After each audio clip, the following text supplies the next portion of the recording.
पे भी लगातार शिकायतें आ रही हैं, लेकिन सुप्रीम कोर्ट ने आदेशों में उन्हें नहीं दिया है। देखिए, हम लोगों का ये कहना था कि ये ईवीएम जो हैं इनमें एक प्रोग्रामेबल मेमोरी होती है, क्योंकि सिंबल लोडिंग करी जाती है और इसलिए इनको मैनिपुलेट किया जा सकता है अगर आप कोई उसमें मैलिशियस प्रोग्राम डाल दें। और इस वजह से ये ज़रूरी है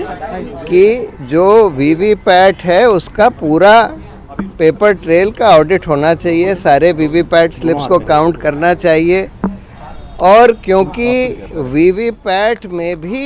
काला शीशा लगा दिया गया था, तो इस वजह से हम लोग ये कह रहे थे कि या तो उसका ट्रांसपेरेंट शीशा करिए और या नहीं तो उसको जो स्लिप जो प्रिंट होती है वोटर के हाथ में देकर और उसको उसमें बैलेट बॉक्स में डालकर और उसकी काउंटिंग कर लीजिए। सुप्रीम कोर्ट ने ये सारी हमारी मांगें को ठुकरा दिया है और ये बोला है कि अच्छा, इलेक्शन कमीशन इसको एग्जामिन करे कि सारे बैलेट पेपर्स पर अगर हम वो डाल दें मार्क, उस पर मार्क डाल दें, जिसको बार कोड जिसको कहते हैं, बार कोड डाल दें, तो उसकी फिर मैकेनिकली मशीन से काउंटिंग हो सकती है कि नहीं, इसको एग्जामिन करें।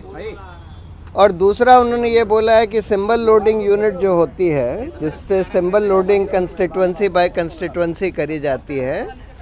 उसको कम से कम 45 दिन तक चुनाव सील करके रखा जाए और चुनाव के बाद कम से कम 45 दिन तक रखा जाए, जिससे कि अगर कोई इलेक्शन पिटिशन फाइल होती है, कोई उसकी कोर्ट मांग करता है, तो उसको देखा जा सके। तीसरी बात उन्होंने ये बोली है कि जो इसमें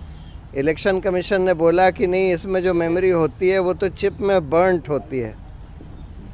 और तो कोर्ट ने ये बोला है कि जो भी बर्नट मेमोरी है उसमें 5 हर असेंबली कंस्टिट्यूंसी में 5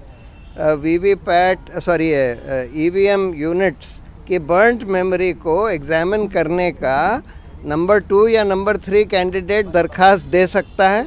और उसको फिर एक टेक्निकल टीम एग्जामिन करेगी, लेकिन उसका खर्चा उस कैंडिडेट को देना होगा जो उसकी मांग करता है। ये कह के उन्होंने ये सारी पिटिशन डिस्पोज ऑफ कर दी। प्रशांत सर, चूंकि अभी चुनाव चल रहे हैं और अभी 7 चरण का चुनाव है, इंग्लिश में हम बोल देते हैं। So today the supreme court delivered its judgment on EVM and VVPAT. Our demand was that because the EVMs have a programmable memory and therefore can be manipulated, so in order to avoid public apprehension about the integrity of the EVMs, one of the 3 things could be done. Either you go back to paper ballots, or you give the VVPAT slip in the hands of the voter, which can be put in the ballot box and then counted, or in the alternative, the black glass of the VVPAT machine should be made transparent, or at least the light should be remain on for all the time, so that people can see what is happening inside the VVPAT, and also 100% counting of the VVPAT slips. The court has not accepted our demands, but has directed the Election Commission to examine that if barcodes can be put on the ballot on the VVPAT slips, so that the VVPAT slips can be mechanically counted by a counting machine. Also, secondly, they have said that the symbol loading unit, which loads the symbol constituency by constituency, should be sealed and kept available for at least 45 days after the election.